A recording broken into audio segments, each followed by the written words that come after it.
विभागाचे त्या ठिकाणी अभिप्राय प्राप्त झाले।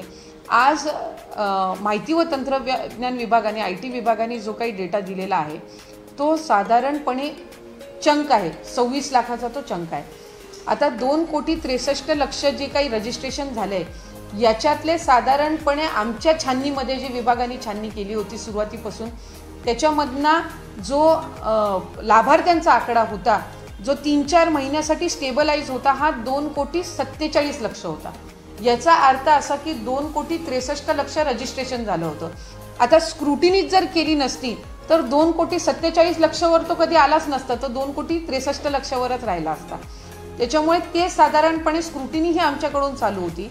प्रत्येक विभागाकडून डेटा यायला हा साधारणपणे 2-4 महिन्याचा कालावधी लागत असतो।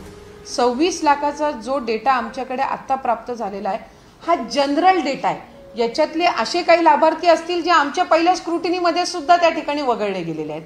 काही लाभार्थी असे त्या ठिकाणी असतील की ज्यांचे त्यावेळेला बँक अकाउंट्स नव्हते म्हणून घरातल्या एका व्यक्तीचं त्यांनी बँक अकाउंट दिलेलं असेल, म्हणजे एखादी महिला जिचं कदाचित त्यावेळेला स्वतंत्र बँक अकाउंट नसेल म्हणून तिने तिच्या पतीचं किंवा घरातला जो काही भाऊ असेल किंवा घरातला पुरुष असेल ज्याचं बँक अकाउंट असेल त्याचे डिटेल दिले असतील। त्यामुळे त्याचं ग्राउंड लेवलची स्क्रुटिनी होणं हे त्या ठिकाणी गरजेचं आहे, जे आता सुरू आहे। बऱ्याचशा आमचं साधारणपणे त्या संदर्भातलं एक 35-40% काम झालेलं आहे। आणखीन पुढचं जे 50-60% राहिलेलं आहे ते ह्या 10-15 दिवसात होणं अपेक्षित आहे आणि ते झाल्यानंतर एक्झॅक्टली तो आकडा किती आहे हा त्या ठिकाणी लक्षात येईल।